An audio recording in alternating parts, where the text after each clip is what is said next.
Jeg heter Nina, dette mitt syrom. Velkommen til serien min, Nina Syrom.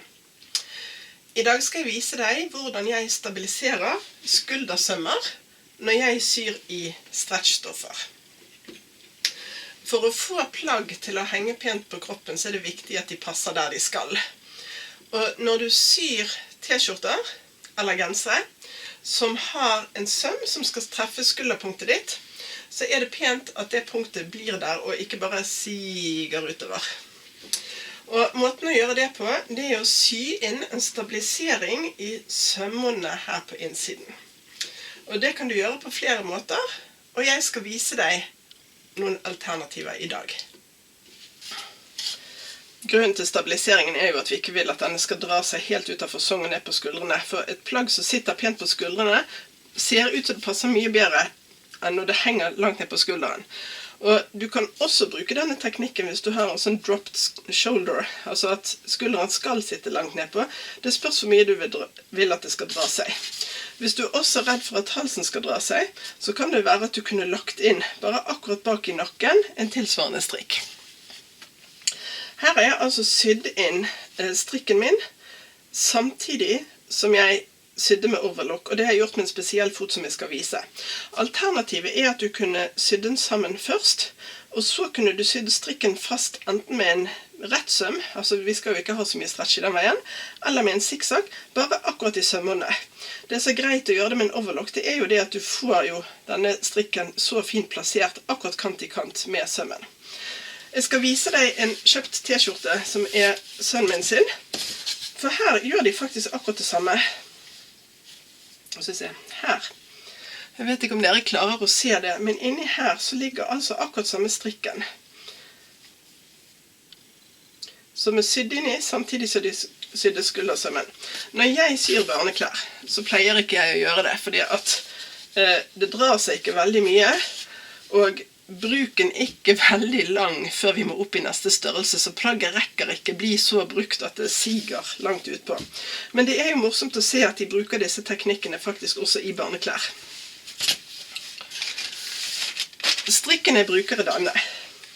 Denne kalles enten et framillionbånd eller en englestrikk, og jeg bruker såpass mye at jeg velger å kjøpe dette i sånn 90-100 meter lengde, veldig ofte på AliExpress, men du får dette i alle sybutikker. Når du får det, så er det bundet fast et sted som et garnhespe. Så det som er viktig er at det ikke åpner opp den. Finn enden, sånn at du har enden, og så etter hvert som du bruker, så jobber du deg rundt og trekker strikken gjennom der. Så ikke fall for fristelsen til å åpne. Og denne strikken, den har litt stretch, men ikke veldig mye.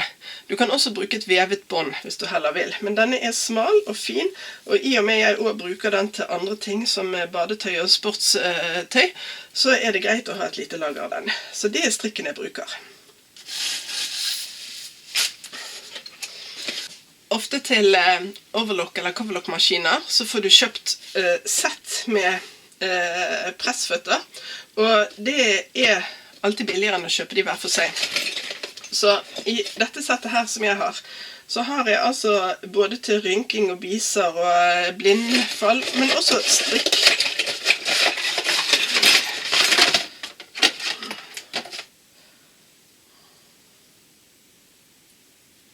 Det er denne foten jeg bruker når jeg syr på denne strikken.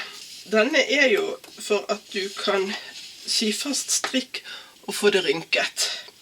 Og ved å skru på skruen her og justere på posisjoneringen av denne, så kan jeg stille denne inn på forskjellige bredder av strikk. Og det er veldig nyttig, for da ligger den helt fint når du syr på med overlock for eksempel. Og det som også er greit, det er at når du syr den på nå, så kommer ikke strikken til å bli kuttet. Strikken kommer til å følge nålene og sømmene, men ikke kniven. Og når jeg syr fast denne strikken her, så ønsker jeg jo ikke at den skal rynkes eller strammes når jeg syr på. Den skal sys fast helt flat. Så her har du en strammeskrue. Med den så kan du stramme hvor mye strikken skal strammes når du syr plagget ditt, slik at du kan rynke. For eksempel med en strikk. Så i dette tilfellet når jeg bruker denne, så det veldig enkel innjustering. Alt du trenger å gjøre, det å tre strikken gjennom. Nå skal vi se, jeg vipper den opp. Jeg trer den gjennom her. Jeg faster syfoten på maskinen og syr noen sting i strikken før jeg legger plagget på, sånn at den ligger justert. Og da ser dere det at den ligger nå helt jevnt her foran, og så skal den ligge helt jevnt bak, og etter hvert så jeg da legger stoffdelene mine under, så bare drar den strikken gjennom her uten noe motstand. Så den blir på en måte bare en guide for å holde strikken på plass.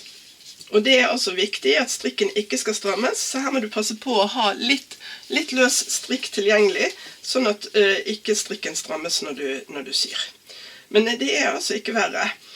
Og som sagt, alternativet kan jo da være å sy fast bare med en zigzag i sømmene med en vanlig symaskin. Men nå skal jeg vise deg på symaskinen hvordan jeg gjør dette. Nå fester jeg strikken på sting på overrokken før jeg finner frem stoffet, og jeg skal sy skuldersømmen. Så nå legger jeg stoffet under, sånn som jeg vanligvis vil gjøre, med mitt sømmene på 1 centimeter. Det betyr at jeg skal klippe vekk litt nå. Og som dere ser, så fører strikken helt jevnt og fint inn i sømmen. Ingenting blir klippet av. Og her er nå strikken på plass, akkurat der den skal være. Den går akkurat gjennom.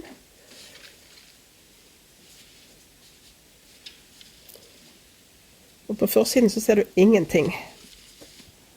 Jeg håper du synes dette var et nyttig triks. Jeg håper du kommer til å bruke det, og at plaggene du syr blir enda finere enn det de har blitt til nå. Jeg håper også at du vil fortsette å følge meg her. Og hvis du ikke allerede gjør det, så blir jeg veldig glad om du vil abonnere og trykke på den lille bjellen, sånn at du får varsler neste gang jeg legger ut en ny film. Vi ses snart.